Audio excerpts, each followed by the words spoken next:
Atensyon ng ating Panginoon. Hallelujah. Bagamat maraming pong naging mga pangyayari, mga naganap, mga technical issues, mga kung ano man po mga kapatid. But we are rejoicing in the presence of our Lord Jesus, mga kapatid. And nagagalak po ako mga kapatid na we are not just many in numbers, di ba? May mga bago rin po tayong nakasama ngayong umagang ito mga kapatid, and I believe and I have faith, I trust God na parami pa tayo ng parami, mga kapatid. And this place will be full na kailangan na po natin lumipat sa mas malaki pang lugar. Amen. Do you agree? Everybody say amen. Amen. Hallelujah. Hindi po tayo nililimitahan ng Diyos Amen. sa lugar lamang na ito mga kapatid. We still have a mission to share the Word of God, not just here, but sa kung saan mang punta ako, mga kapatid. And I believe na mula sa church na ito, mas marami pa pong church ang maipanganak. Amen. Marami pa pong mga pastor ang lalabas sa church na ito, mga kapatid. Hallelujah. Hanggang sa pagbabalik ng ating Panginoon. Amen. And mga kapatid, just wanted to teach you today about why worry. Bakit ako mag-aalala? Amen. Tayo po ba mga kapatid, lagi ba tayo nag-aalala? Oo naman, di ba? May mga bagay pa rin tayong inaalala. Imposible po sa ating buhay na wala tayong aalalahanin na smooth sailing lang tayo sa buhay natin. Every one of us has their own burden to carry, mga kapatid. But God has promised na do not worry, mga kapatid. And yan po yung ating tatalakayin sa umagang ito, bakit ako mag-aalala? Diba? So mga kapatid, excited na ba kayo? Amen. Hallelujah. Bago po tayo magsimula, inaanyahan ko po lahat na tuwan po natin yung ating attention sa ating Panginoon. Let us pray for guidance and wisdom para po sa ating pagtatalakay ng lesson ngayong umagang ito. Aming Panginoong Yesus, aming Diyos na banal, Panginoon, purihin ka at duwalhatiin sa iyong kaharian, O God. And Lord, sa umagang ito, narito Panginoon ang iyong mga anak sa iyong bahay, manambahan ng Panginoon. Kami po'y nagati-punti po na naman pong muli upang mag-aral ng inyong mga salita. Panginoon, narito po ang inyong abang lingkod.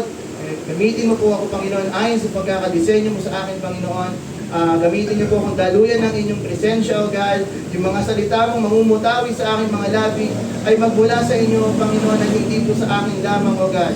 Panginoon, gamitin niyo po akong tungtungan mo, Panginoon, para mabigay ko lang, Panginoon, sa iyo ang glory. At Panginoon, aming din pong inaanyahan presensya mo ngayong umagang ito. Fill us, O God, at naway maunawaan po namin ang mensahe mo na nais mong iparating sa aming mga anak mo, Panginoon. Maraming salamat po muli sa iyong biyaya at katapatan. Binabalik ko lahat ng kapurihan tanging sa ilang Jesus' name.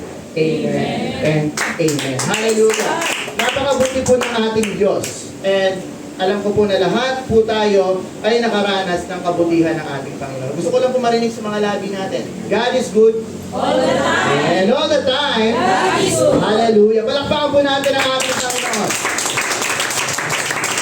Amen. So atin pong basahin yung ating key verse or key phrase of verses for today, which is, yung pipilakatin natin, Matthew 6:33 to 34, but tayo po'y magsisimula sa Matthew 6:25, mga kapatid.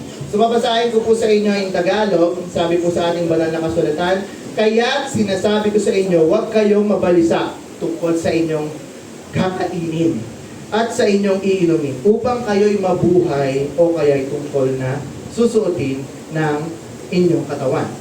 Hindi ba't ang buhay ay higit na mahalaga kaysa pagkain at ang katawan kaysa damit? Masdan ninyo ang mga ibon. Hindi sila nagtatanim, ni umaani man o kaya'y nagtitipon ng kamalig. Ngunit pinapakain sila ng inyong Ama na nasa langit. Hindi ba't higit kayong mahalaga kaysa mga ibon?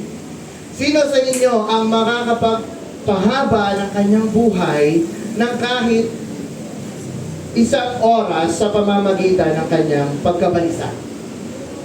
At bakit kayo na babalisa tungkol sa pananamit? Isipin ninyo kung paano tumutubo ang mga bulaklak sa parang hindi sila nagtatrabaho ni gumagawa ng damit.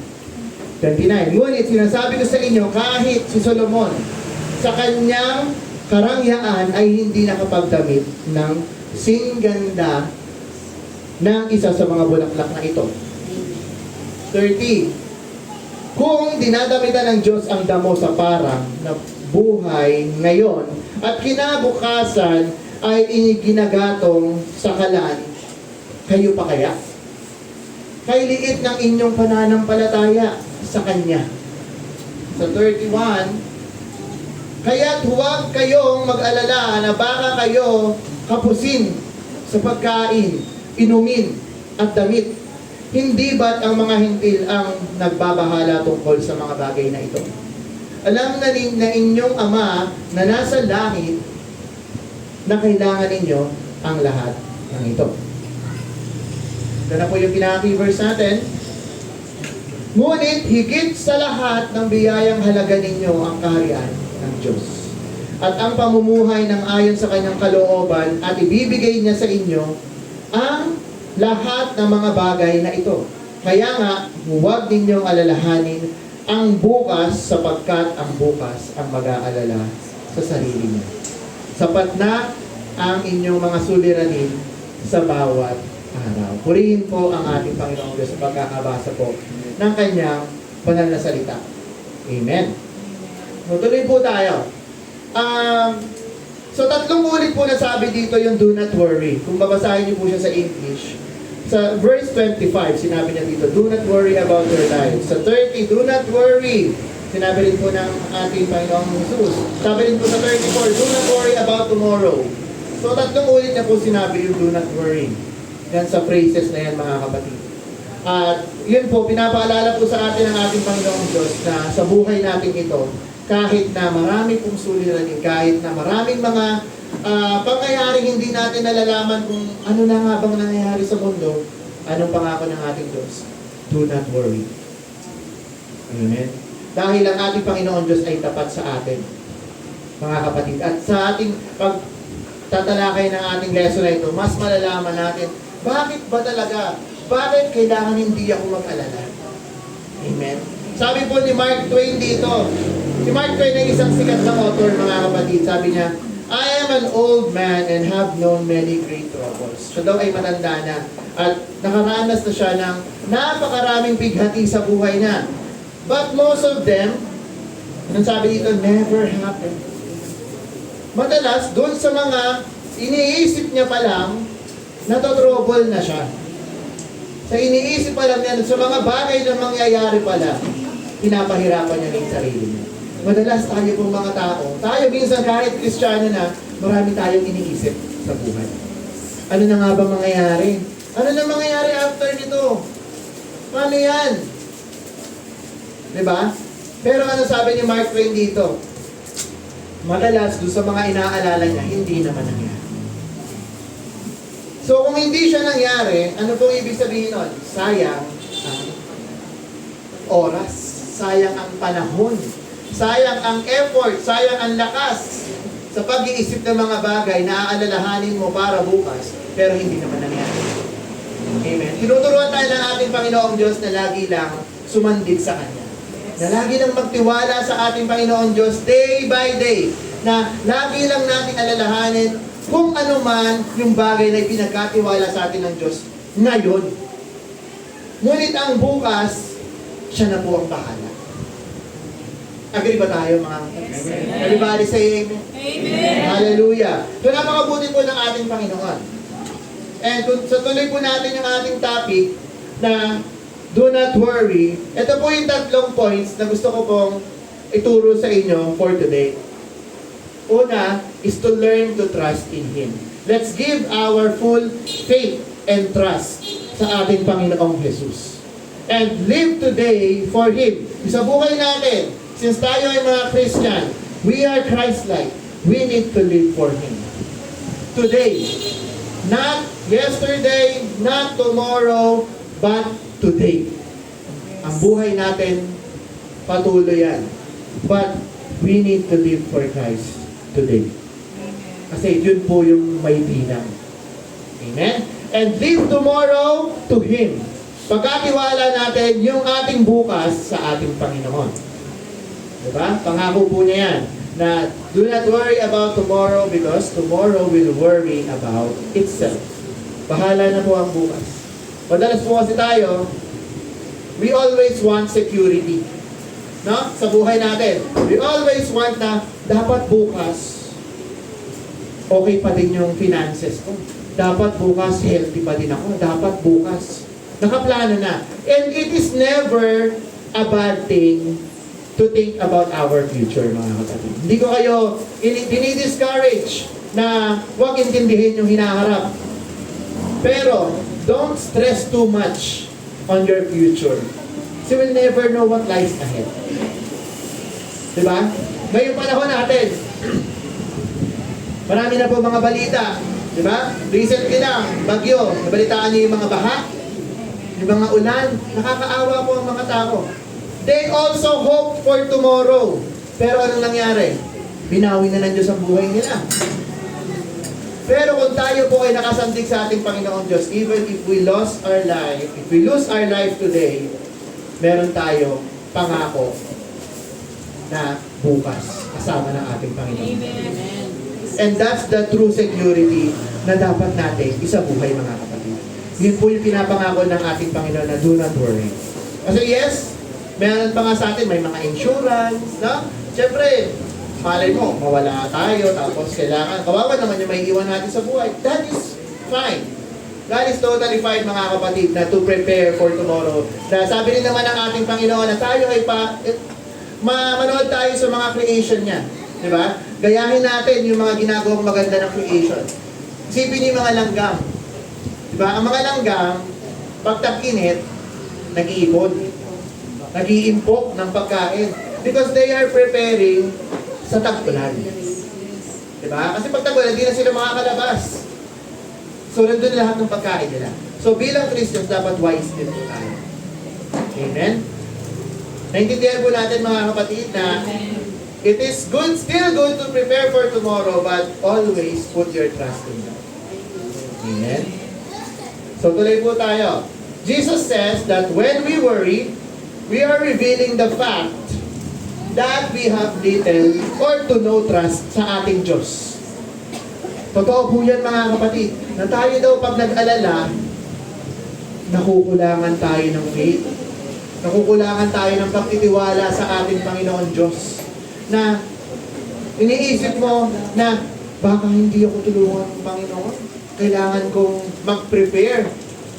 Di ba? But if you have full trust sa ating Panginoon, hindi mo na aalalahanin kung ano man yung haharapin mo bukas because kasama mong naglalakad ang Panginoon Diyos. Amen. Amen? But if God is with us, who can be against us? Hallelujah. Amen? That's the assurance na hindi natin kailangan mag-alala sa kinabukasan. So dapat lamang lagi nating paniniwalaan ang ating Panginoong Diyos. And when we worry, we are not trusting God to take care of our situation. Kung meron ka mang dinadalang problema, gaano man yan kabigat, kung hindi mo yan ipagkakatiwala sa ating Panginoong Diyos, it just means na wala kang tiwala sa kapangyarihan ng ating Panginoon. Amen po, mga kapatid? And in fact, the word worry, it means pulled or divided into different directions. Ibig sabihin, nawawala tayo sa focus. Hinahihila tayo ng kung ano man niyang inaalala mo. O, dito ka na. Yan po ang isang way ni Satan na ilayo tayo sa ating Panginoon. Amen. Yung ating pag-aalala, mga kapatid. Kasi the more na nag-aalala tayo, the more na mas binifeed tayo ni Satan ng mga temptations. Di ba? Naalala ko po, uso-uso na to ngayon. Siguro nakikita nyo yun sa mga posts, yung mga nag-scatter. Noon, hindi ko, ano ba yung scatter na yan? Sugal pala siya. Sugal. Online gaming, di ba dati po nauso yung online sabong? Wala rin online sabong eh.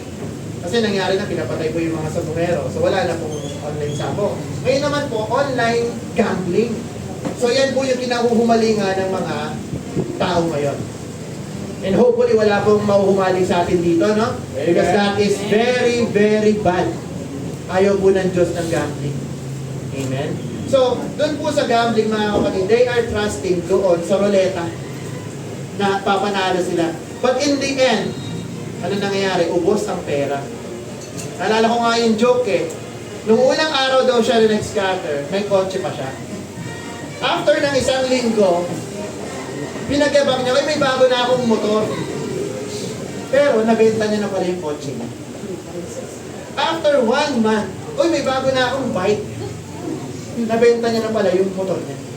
And then after a year, pulubi na siya mga kapatid. Amen. Wala na siyang sasakyan, naglalakad na lang siya.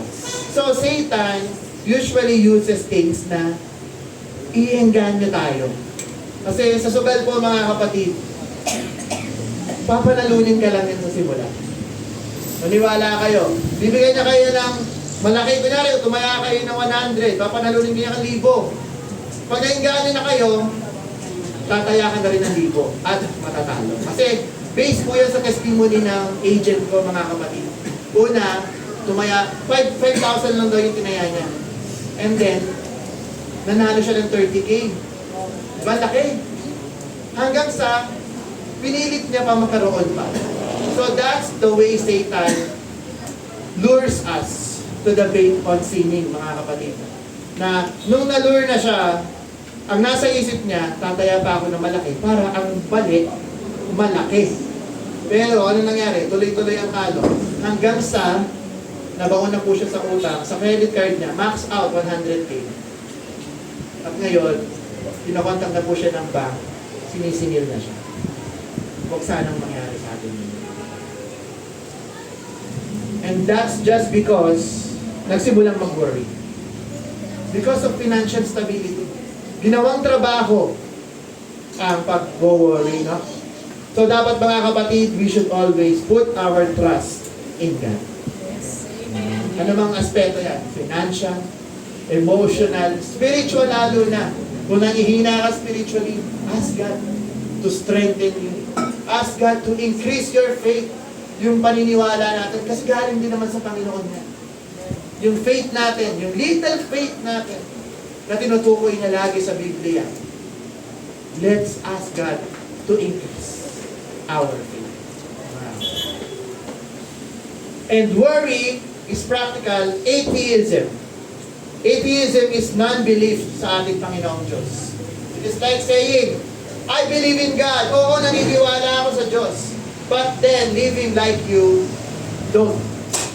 Naniniwala ako sa iyo, Diyos. Pero ayoko mamuhay na gaya mo. Marami pong ganyan na Kristiyano, mga kapatid.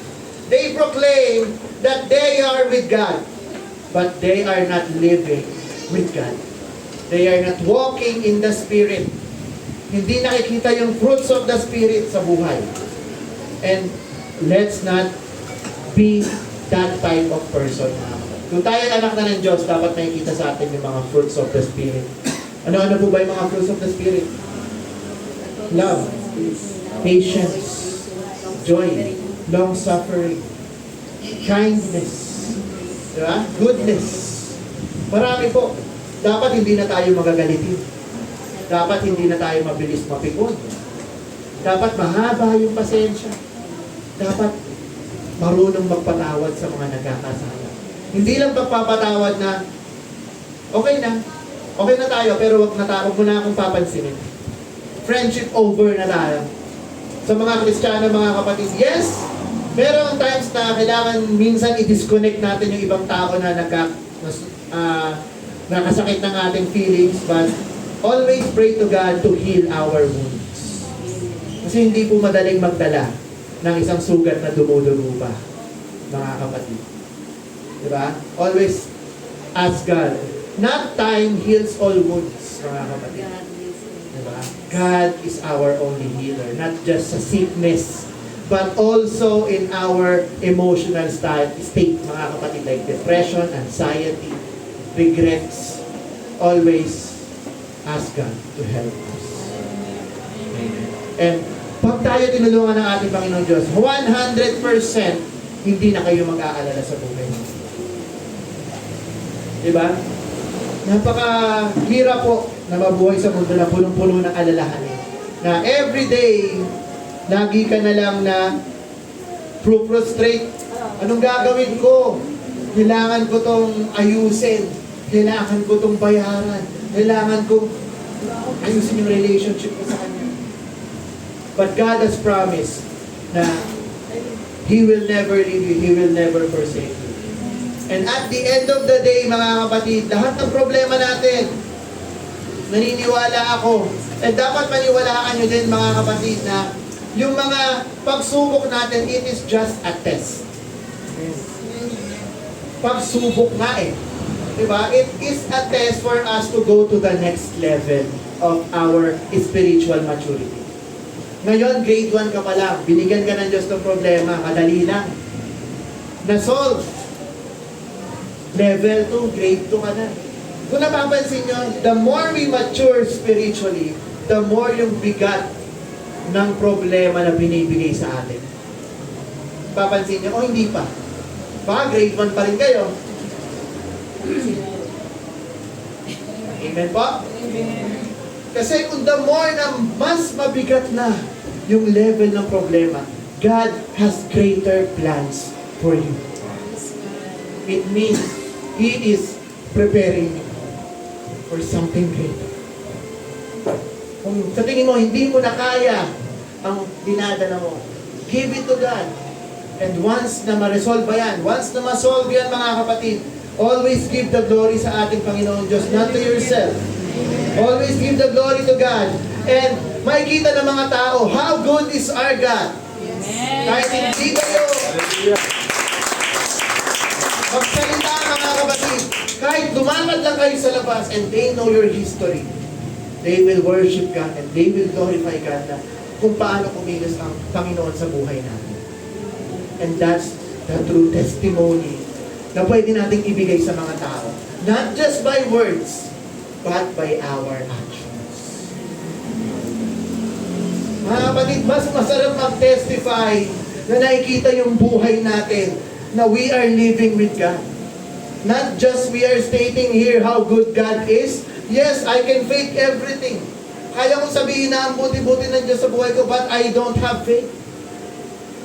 But if you have faith and you have works, you have action, it will show. Makikita sa buhay mo kung gaano kabuti ang Diyos at kung gaano ka-faithful sa ating Panginoon. Kung napapansin nyo, we Christians are like magnet, mga kapatid. Na if people see na ikaw ay namumuhay kasama ng ating Panginoon Diyos, ano sabi ng Panginoon? I will draw all men unto me. And if you are with God, dapat you draw men unto you. Nai-gets natin, mga kapatid? Na if you are a true Christian, you will draw other people to you and you will draw them to God. And that's we are missing. Ito yung mga bagay na hindi natin nagagawa. Because we are too busy. We are too busy paano mabuhay. We are too busy in our work. Paano kumita. We are too busy in our studies. Paano makapasa sa school. But we are forgetting what God has designed you. That you are God's advocate. Tayo ay mga ambassador ng ating Panginoon. Now we are called for a greater mission. Kaya nga pinapaalala sa atin ng Panginoon Diyos na trust Him, do not worry. Kasi mas marami ka pang gagawing mas mahalagang bagay kaysa mag-alala. Amen? Amen. Hallelujah. Mga kapatid, dapat maging matalino tayo.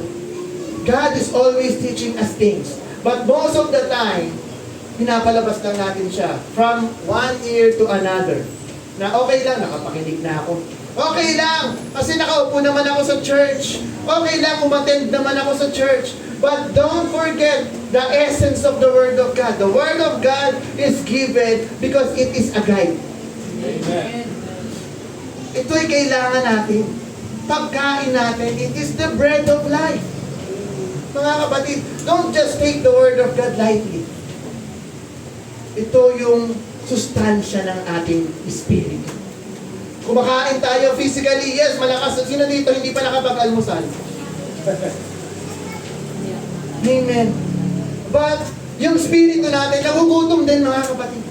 And our sustenance is the Word of God. Amen. Hallelujah mga kapatid. Let's not forget it. And if you always read the Word of God, and I assure you that God always reminds you, lagi mo mararamdaman ang presensya ng Diyos. And that will take your worry away. That will increase your trust. That will increase your faith. At mas lalo kang magsisipag bilang isang Kristiyano. Hindi ka absent sa mga gawain. Hindi ka na malilate sa mga gawain. And hindi lang yon, you will always invite people patungo sa Diyos. Di ba kayo natutuwa pa ba yung mga bagong bisita? Ako po, tuwang-tuwa ako. And I know that heaven is also rejoicing for just one single soul na maligtas, mga kapatid. Libo-libong mga anghel ang nagse-celebrate sa isang kaluluwa lang. Ano ba kung makapagdala tayo ng isang pamilya dito? Diba? Na maniniwala sila sa Panginoong Diyos, na dinala natin sila sa paanan ng Diyos. And that is our reward. Christ is our reward. And matutuwa ang ating Panginoong Diyos na we have followed His command. Na Lord, ito yung mga dinala ko sa inyo. Diba? Pinagkatiwalaan tayo ng ating Panginoong Diyos, mga kapatid. Hindi lang tayo naging Kristiyano just for fun. Hindi lang tayo naging Kristiyano dahil gusto nyong maligtas. Diba? Minsan kasi ganun lang yung iba eh. Gusto ko maging Christian. Bakit? Kasi ayoko ma-impyerno. Maling naisipan. Maling mindset. Dapat, we want to be a Christian because we love God. Because we honor Him. We glorify Him. Harapat-dapat lang siya. Imagine mga kapatid, yung hininga mo ngayon, kung putulin ng Diyos ang oxygen for an hour, kumusta tayo? Wala na. Patay na. O kahit siguro 5 minutes, putulin ng Diyos ang oxygen supply. Let's always be thankful sa ating Panginoong Diyos. And the moment you wake up, nung natutulog ka, wala ka namang assurance na gigising ka pa.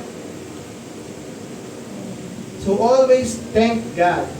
Every morning that we rise, na Lord, thank you sa bagong buhay na binigay mo. Dahil pinagbigyan mo na naman ako to have a chance na ma-experience itong life na binigay mo sa akin. Kaya dapat lamang po mga kapatid, let's not forget about God. Always trust Him. Lagi niyong alalahanin ng Diyos. At yan yung makakapag-increase ng paniniwala natin sa ating Panginoon, yung pagiging grateful natin sa Kanya. Na, thank you Lord sa hininga, thank you Lord sa lakas, thank you Lord sa bagong buhay ngayong umaga. Diba? I'm not sure kung gigising pa ako bukas. But pagising natin bukas, thank you ulit Lord. Diba? Marami pong mga may sakit na they're thinking, baka bukas wala na ako. Pagpapalad tayo mga kapatid, dahil pinoproblema lang natin, magagaan na. Compared sa mga pinoproblema ng ibang tao, no? Diba? Ano ba naman yung mga financial issues na yun? Ano ba naman yung mga issues na papansinin ba ako ng friend ko? Ha? Minsan ganun po yung mga issue ng mga kabataan ngayon eh. Yung social status. Dapat in sila. Kung anong trend, dapat in ako. Mga kapatid, Christian ka. Dapat iba ka. Amen. Diba? Holy. Sabi nga nung topic natin sa sanctification. We need to be holy for God is holy. Amen? Oh, you little faith. You must learn to trust Him. Trust God to meet your needs. Always believe in God, mga kapatid. Sabi sa Philippians 4:19, my God shall supply all my needs according to His riches and glory through Christ Jesus. So bahala sa atin si Lord. Just keep up the faith. Trust the Lord with all your heart, all your mind, all your soul. Diba? And lean not to your own understanding. Yes, sabi nga ng mundo, mas maganda pag madiskarte. Pero sabi natin mga Kristiyano, mas maganda pag approve ni Lord. Amen? Palakpakan mo natin ang ating Panginoon. May mga pangarap tayo, di ba? Pinag-pray mo na ba yan? Sa mga youth, mga naghahanap ng mga future partner, pinag-pray mo na ba yan? No? Sa mga gusto magkaroon ng mga breakthrough sa buhay nila, pinag-pray nyo na ba yan? Always ask for God's approval. Do not lean on your own understanding, on your own wisdom. Sabi rin ng ating Panginoon sa Isaiah, my ways are higher than your ways. Iba po mag-isip ang ating Panginoong Diyos. If you think na, Lord, bakit ganito naman yung binigay mong buhay sa akin? Ang hirap. Lord, bakit ganito naman yung kalagayan ko ngayon? Alalahanin nyo, His ways are higher than your ways. Kung sa ngayon, ikaw ay nasa ilalim, lagi ka lang maniwala sa ating Panginoong Diyos. Dahil hindi magtatagal, and I claim it in Jesus' name, that every one of us will be blessed by the Lord. I'm not just speaking sa material things, but spiritually, mentally, emotionally, yung health. Kasi marami pong aspect ang buhay. It doesn't just limit us financial, no? Although maganda rin naman kung i-bless tayo financial, thanks to God, but there's a warning that the love of money is the root of all evil. So kung kayo pinagpaalala ng ating Diyos, always bring back the glory sa ating Panginoon Diyos. Kasi pinahiram lang naman sa atin yan ng ating Panginoon. It's just an instrument. It's just like bagay lang. No? Huwag natin mamahalin yan. Pati yung mga mahal natin sa buhay, pinahiram lang din sa atin ng ating Diyos. Pero mahalin pa rin natin sila as ourselves. Na? Sabi ng ating Panginoon sa 2 commandments na, to love the Lord your God with all your heart, all your soul, all your mind, and love one another as you love yourself. Amen. So, tuloy po tayo. Sabi din sa 1 Peter 5:7, cast your cares upon Him because He cares for you. Lagi lamang natin ibigay yung ating mga alalahanin sa ating Panginoon because He cares for us. Amen? Hindi tayo pinababayaan ng ating Diyos. And here are some examples, mga kapatid, ng mga Bible characters. Yung mga ating mga ninuno, no? Mga unang panahon, na nag-alala for nothing. Una, si David. Lahat naman po tayo kilala si King David, no? So si David, nung siya po'y bata pa, he worried that he would lose his life to King Saul. Kasi si King Saul po, ang unang hari ng Israel. And hindi po siya sumunod sa ating Panginoong Diyos. Dahil siya po ay inutusan na lipulin ang Amalekites. Basta isa pong kaharian, Philistines, or basta isa pong kaharian na ubusin lahat. Mga hayop, mga Amalekites yun, ang King Saul, ang mga hayop, ang mga bata, ang mga sanggol. Kasi nung panahon na yon, kalaban po yun ng ating Panginoong Diyos. Pero anong sabi ni King Saul sa sarili niya? Ititira ko yung mga magagandang animals. Tsaka, yung mga bata, parang ayoko silang patay. Nakakaawa. Pero ano pong utos ng Diyos? Lipulin lahat. So, nung panahon na yun, nagkasala siya sa Diyos. Kasi hindi niya po sinunod ang ating Panginoon. Kaya nga doon ko nagkaroon ng word of wisdom na obedience is better than sacrifice. Now, what you think that is best, na pananaw mo lang, it's not the best sa Panginoon. Always obey. So, doon po, tinawag si David, the next appointed, anointed king ng Israel. And then, nalaman po yun ni King Saul, na si David ang susunod na king. So, nagkaroon po ng pag-alala si David na, bata pa ako, hindi pa ako hinog para maging king. Baka ipapatay ako ni King Saul. At meron na rin po mga attempt, pero hindi po nangyari kay David. Dahil siya po ay anointed ng Diyos at hindi po papayagan ng ating Panginoon na siya po ay mamatay. Sa ating buhay mga kapatid, ganun din po. Minsan may mga bagay tayo inaalala, hala, baka kung anong mangyari sa akin. Diba? May mga decisions tayo sa buhay natin. Pero if God has called you for that purpose, just follow. Mga kapatid, diba? Marami yan sa mga tinawag bilang mga workers ng ating Panginoon. If you are called bilang pastor, huwag mong tanggihan. Kasi kahit tanggihan mo yan, diyan ka rin babagsak. Kasi yun yung design sa'yo ng Diyos. May mga tinawag bilang evangelist. Gampanan na lang natin kung ano yung calling sa atin ng Panginoon. Amen? Kung tinawag kayo dito, sa church na ito, to become a worker and minister of God, so be it. Ang masusunod ang ating Panginoon at hindi po ang organization. Mas mataas pa rin po ang Diyos. Sino ba? Si Elijah. He ran away when Jezebel threatened to kill him. Si Jezebel po ay isang masamang reyna. At kinurap niya po ang hari na si Ahab. So na-tempt niya si Ahab at siya na po yung parang mas mataas na doon sa kaharian ng Israel at that time. So, si Elijah, napaka-ganda po ng istorya ni Elijah, no? Natalo niya yung mga propeta ni Baal. Kung naalala niyo yung istorya. Now, hundreds of prophets tinalo niya. Ang labanan nila, kung sino makakapagpa-apoy ng handog. Yung mga propeta ni Baal, sabi ni Elijah, oh, gatuman nyo ng mga paigiyan ha, sabihan nyo. Tapos, yan, sayo-sayo kayo dyan. Tagal po, sinugatan na nila yung mga sarili nila, walang nakinig. Kasi si Baal ay hindi totoong Diyos.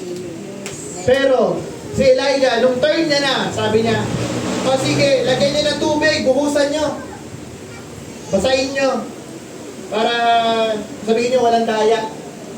Nung nag-pray siya sa ating Panginoong Diyos, anong pinadala ng ating Panginoon?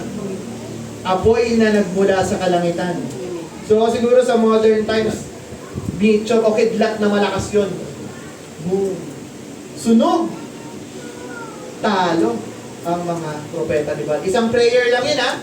So tayo mga kapatid, our God is just one prayer away. Amen.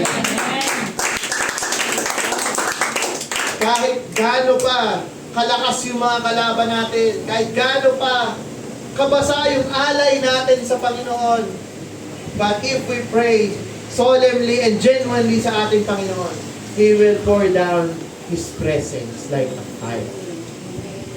At tatanggapin niya yung mga handog natin if we are sincere sa pag-reach out natin sa ating Panginoon.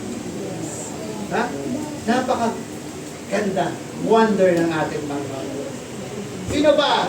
The people at the Red Sea. Mga Israelites, nag-worry sila. Naku, Moses! Andiyan na yung mga Egyptyo. Hinahabol na tayo. Tapos eto, Red Sea. Liligid tayo sa gilid niyan. Ang layo, no?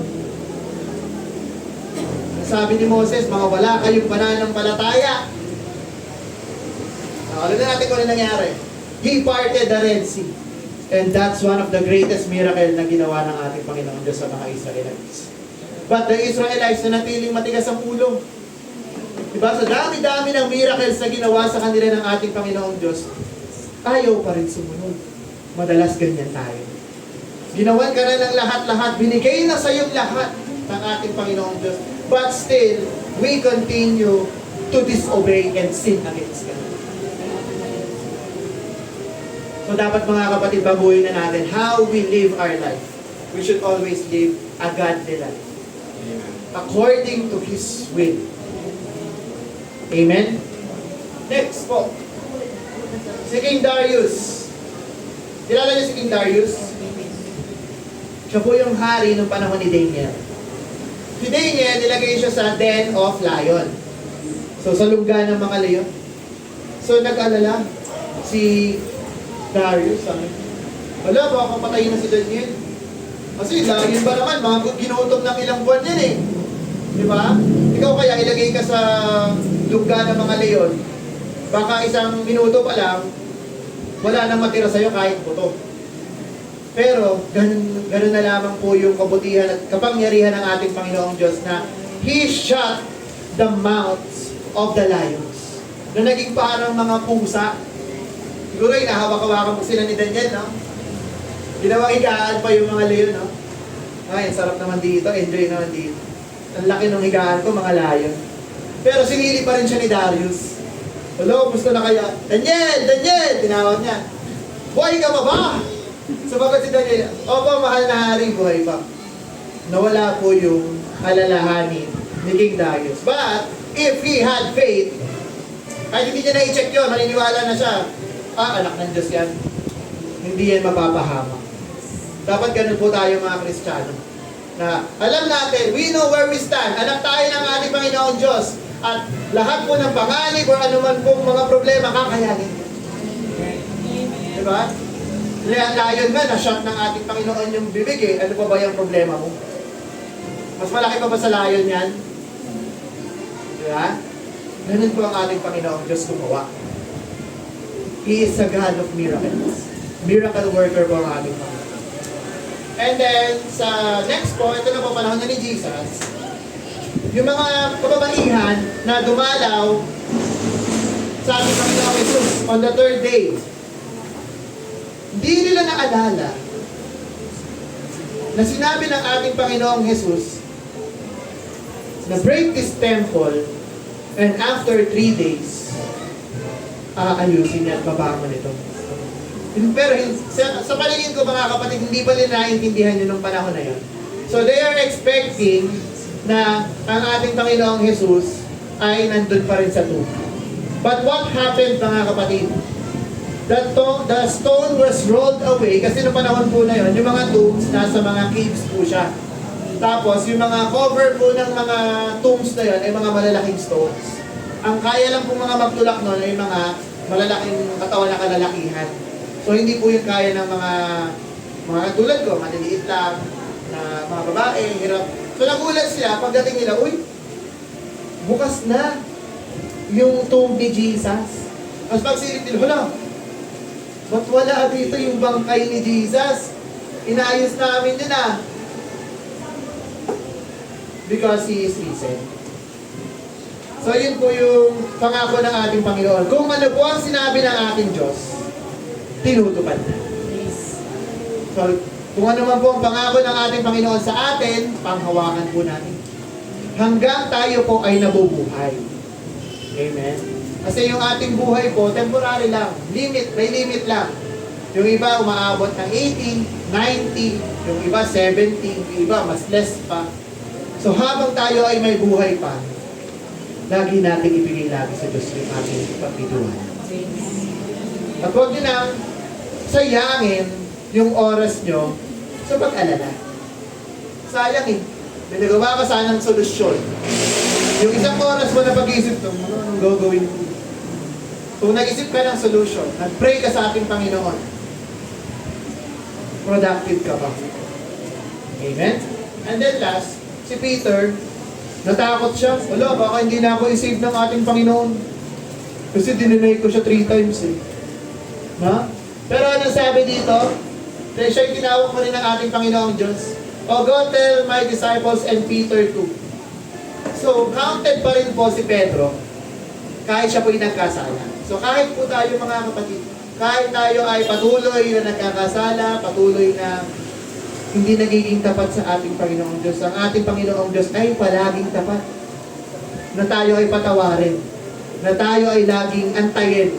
Tulad ng ama ng prodigal son, mga kapatid.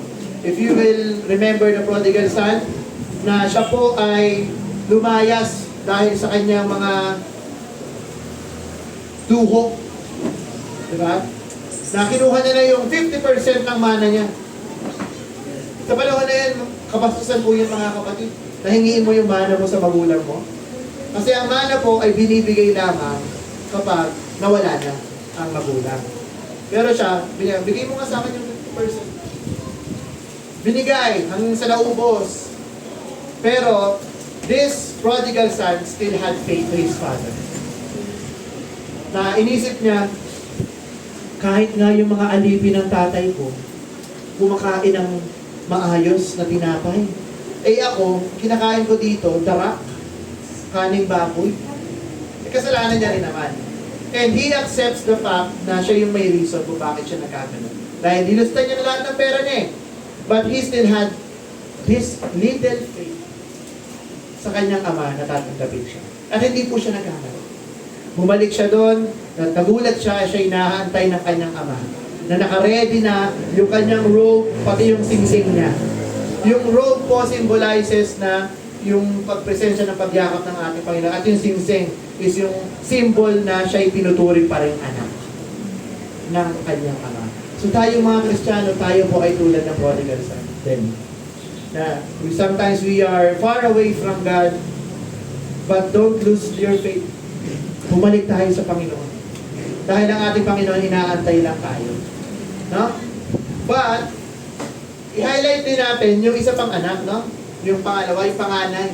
Sometimes, we are those type of people na sinasabi natin, Lord, kasama, naglingkod ako sa'yo, naging tapat ako sa'yo.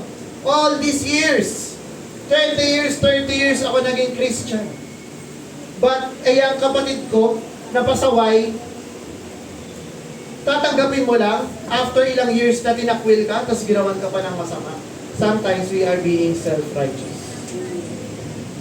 Sometimes we see other Christians na, ay wala nang pag-asa yan. Ano yan? Backslider na wala nang pag-asa yan. No! Tayo yung mga anak lang. We don't have a say kung ano ang sasabihin ng ating ama.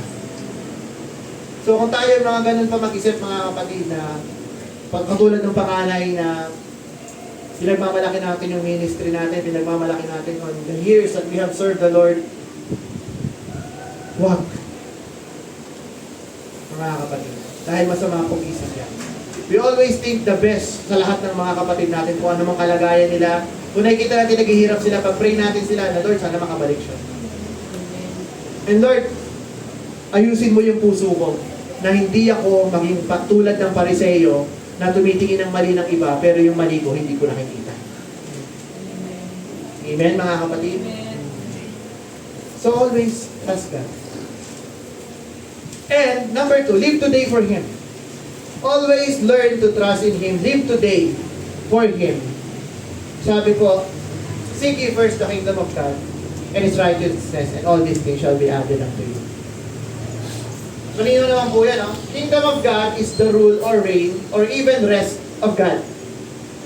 So Christians enjoy a sense of God's rest in this life, but will experience a fuller or more complete rest in heaven. Amen? So, kung tayo mga kapatid, if we will seek the kingdom of God dito sa lupa mga kapatid, ano sabi ng ating Panginoon Diyos? All these things shall be added unto you. Diba? All, lahat, hindi naman some of these things, all of these things, lahat ng pangangailangan natin ay ibibigay sa Diyos. Pero, ang tanong, Kuya Biggs, bakit hindi naman ibibigay sa akin lahat? Kulang pa din ako. No? That's the big question. My question back is, have you really have sought the kingdom of God? Baka naman, you're just seeking God dahil kailangan mo ng healing. You're just seeking God kasi kailangan mo ng pera. You're just seeking God kasi kailangan mo ng comfort, but you are not seeking God because He is God.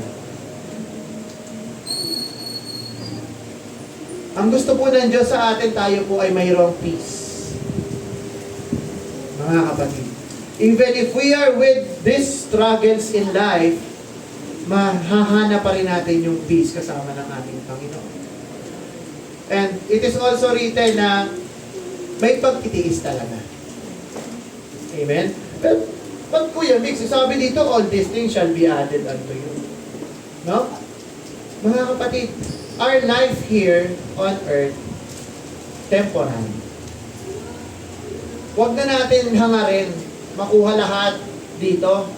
No? Kasi iiwan naman din natin yan.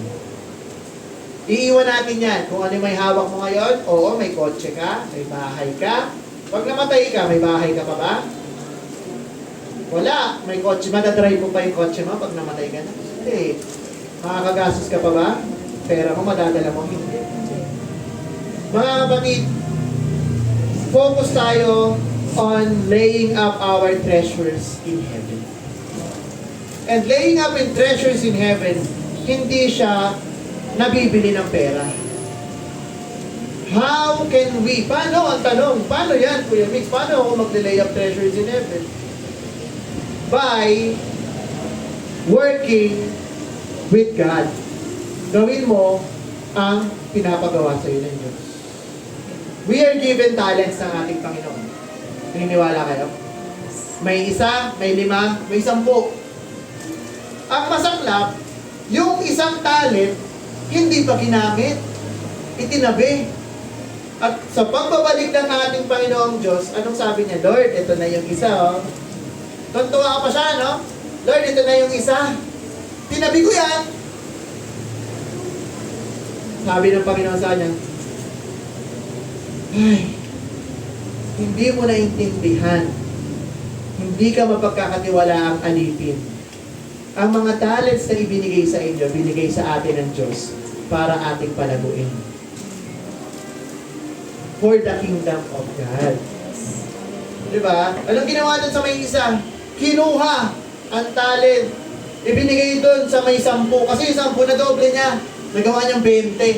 Ang galing mo, anak. So, tayo po ay tinuturuan ng ating Panginoong Diyos to work for God's kingdom. Paano natin magagawa yon? Let's win souls. Diba? Kayo mga kapatid, meron na ba kayong haharap sa Panginoong Diyos? Lord, ito po yung pinagpipray ko palagi sa inyo. Naging Christian siya. At kasama na natin. Mga kapatid, di ba ko yan lahat? Marami po tayong panahon na para maibigay natin sa ating Panginoon. Ayaw nyo ba na makasama yung mga kaibigan nyo? Mga kamag-anak nyo? Sa kaharian ng Diyos. Huwag po tayo magsama. May awa po ang ating Panginoon Diyos. Mahalin natin, di pa natin alam. They have their own timeline na sila paglilili ng ating Panginoon. Marami po mga workers ang kailangan ng Diyos. Ano sabi? The harvest is plentiful, but the workers are scarce. Unti po yung nag-harvest. Sayang po yung mga aanihin para sa Panginoon. So, gawa na po tayo, no? And, tuloy po tayo. We enter into the God's kingdom when we receive Christ as our Lord. Ito po yung justification natin. This righteousness context refers to living into the Christian faith, righteous living. This is our sanctification. So, nung tayo po inaligtas ang ating Panginoon, yun na po yung ticket natin to enter God's kingdom. Wala po tayong inambag doon sa kaligtasan, mga kapatid. It is God who orchestrated our salvation. But in our sanctification, sa ating pag-seek sa righteousness ng ating Panginoong Diyos, may kailangan na po natin gumawa dito, no? We need to obey God. Hindi po yung totoo na grace lang ang kailangan. Justification, yes. Grace lang. 100%. Wala kang ambag. But sanctification, we need obedience. Kasi paano tayo haharap sa ating Panginoong Diyos kung tayo ay punong-puno ng kasalanan? Isipin niyo mga kapatid. Tatanggap ba ang Panginoon ng isang basahan na handog? Hindi, no? We are living sacrifice. Offer our lives, sabi sa Romans, offer your life as a living sacrifice, holy and acceptable to Him. If you are still not obeying and following God,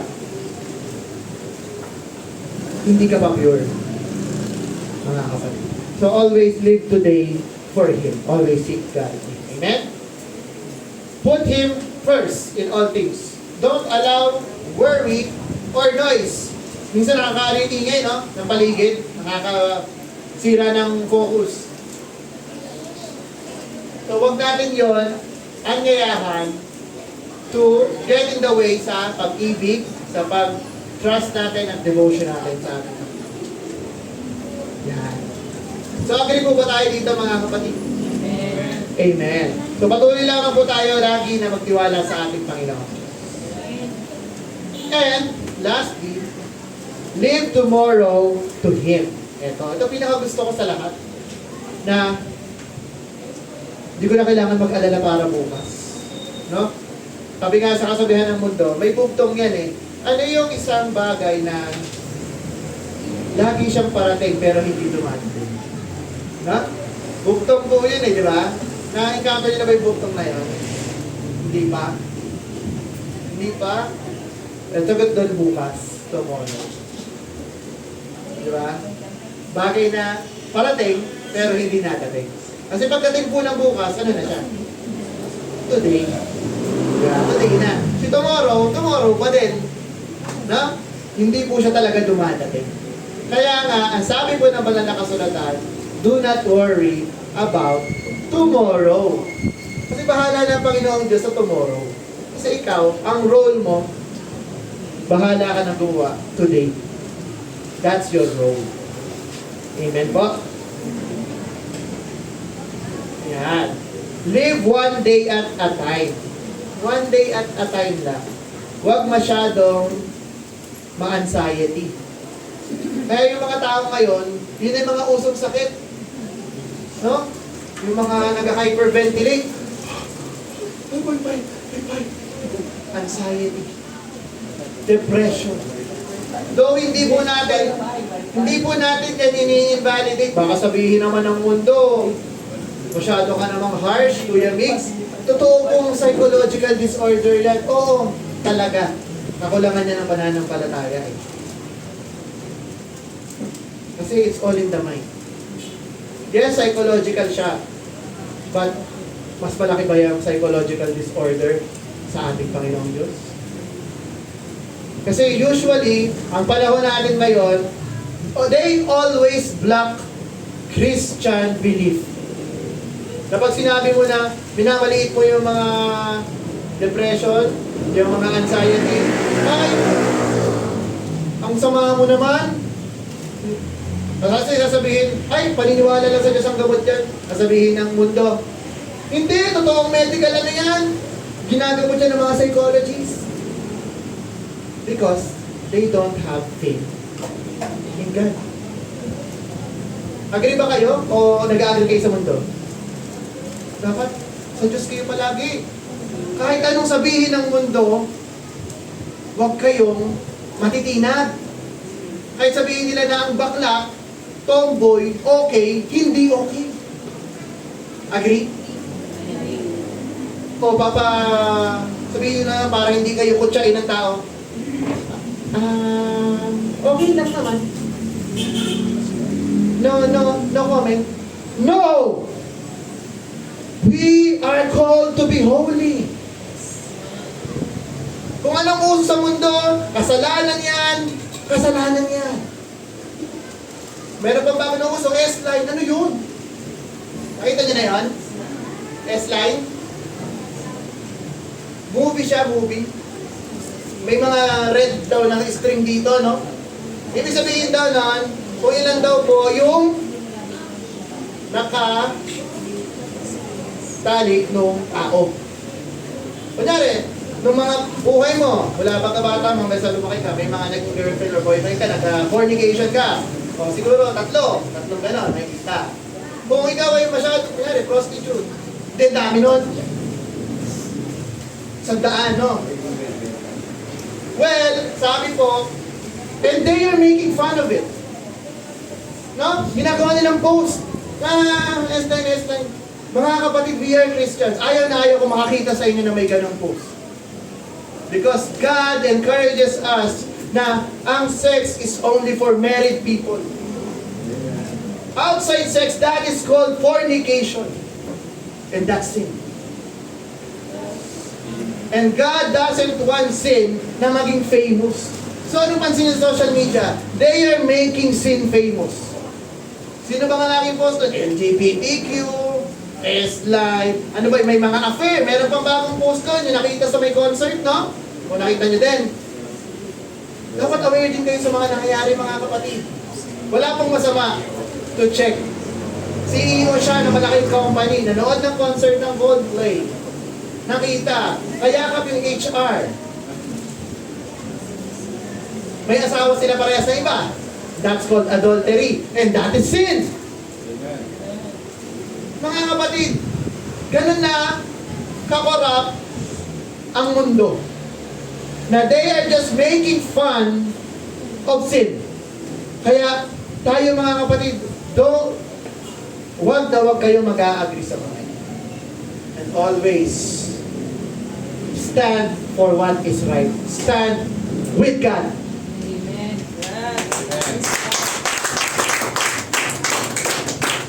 Diba? Paalala nga lagi ng Panginoon if God is with us, who can be against us? Tao? I don't care kung i-bash nyo ako. But ito, para sa inyo to.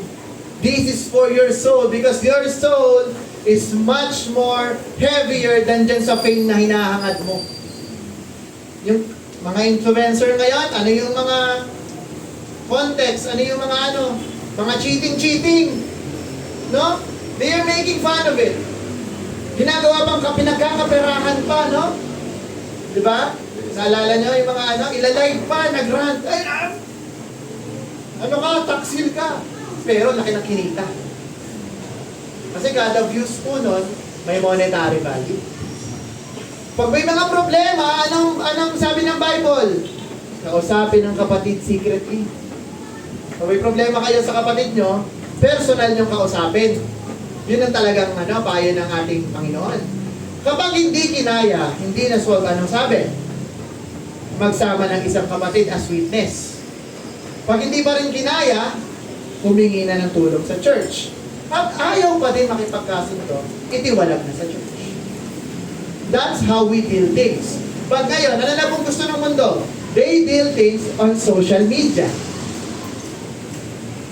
They want to be heard. They want to be famous. Sana wala sa ating ganun. Kung ba i-share kayo, share the goodness of God. Amen.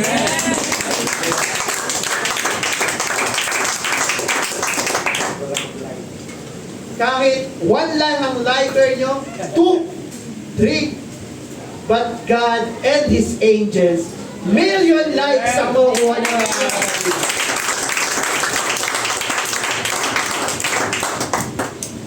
Never limit ourselves. Na yes, technology, gamitin natin sa Panginoon. Let's counter those people na ginagamit para sa kasamaan, yung mga bagay na yan. And once we do our role for today, once we live for today, bahala na ang Diyos para sa bukas natin. Amen? Kaya ang tanong ko ulit mga kapatid, nag-aalala pa ba kayo sa bukas? Hindi na dapat. Amen! Sabi din po, the average person is crucifying himself between two thieves. Ano daw yung nagnanakaw ng kaligayahan natin? Yung mga regrets, mga panghihinayang natin sa nakaraan. Sana, pinagpatuloy ko yung pag-aaral. Hindi sana ako naging ganito. Sana, may degree ako. Sana, hindi ako nagmahal. Ha? Sana, siya na lang pala pinili ko. Mapait pala. No? Yung mga sana, alisin na po natin yan sa isip natin. Because everything that has happened sa buhay natin, God knows it. And that's part of His plans. And ito pa yung worries of tomorrow, wag na natin sisipin. Now, what will we eat? What will we drink? What will we clothe? Bahala na ang Diyos sa atin. Mahalaga, tayo ay mabuhay kasama ni Kristo. Bigay na natin lahat sa Kanya. Siya na bahala sa atin. Kung ano man mangyari sa atin, that is God's will. Worry does not empty tomorrow of its sorrow. Hindi nawawala yung effect niyan. Kung mag-worry ka ngayon, kung darating man yung problema tomorrow, hindi naman naapektuhan yun. Ganun din, sinayang mo lang yung oras mo ngayon. Ang ine-empty niya, yung kaya mo sanang gawin. No? Example, wala ka nang susuotin bukas. Nag-alala ka ng buong araw. Sana, nilabahan mo na lang. Amen. May nasuot ka bukas. Amen po? Ang simple ng solusyon. Ganun po sa ating buhay Kristiyano. Na inaalala mo na, Lord, bukas wala na po akong pera bukas. Eh, di dumiskarte ka. Pag-pray ka, Lord, ano po pwede kong gawin? Ano kaya pwede kong ibenta? No? Diba? May mga lumang gamit ako, mag-garage sale ako. Gamitin po natin, be wise. Tayo po naman ay tinuturuan ng ating Panginoon to use our resources. We have our talents, we have wisdom. Lagi naman po natin hilingin sa ating Panginoon. Ha? Ang salita po ng Diyos is not just applicable in spiritual things, but also sa buhay natin. It is our guide. No? So, do not limit the Word of God na, kailangan lang to ng soul ko, kailangan lang to ng spiritual ito. You can use it on your daily lives. Application. No? And once you do it, kung nakasandig tayo lagi sa Word of God, lagi mo mapaalalahanin sa sarili mo, do not worry. Okay, gawa ko ng mas productive na yan. Then, makakatulog ka ng masaya. May peace of mind ka. Pagdating ng bukas, dumating na yung problema, ready ka na. Kasama ko si Lord eh. Ito na yung solution ko. Amen po, palakpakan po natin ang ating Panginoon. And that concludes our lesson for today. Why worry if God is together with you? No? Why worry? So mga kapatid, tayo po ay tatayo. Let us show our God, our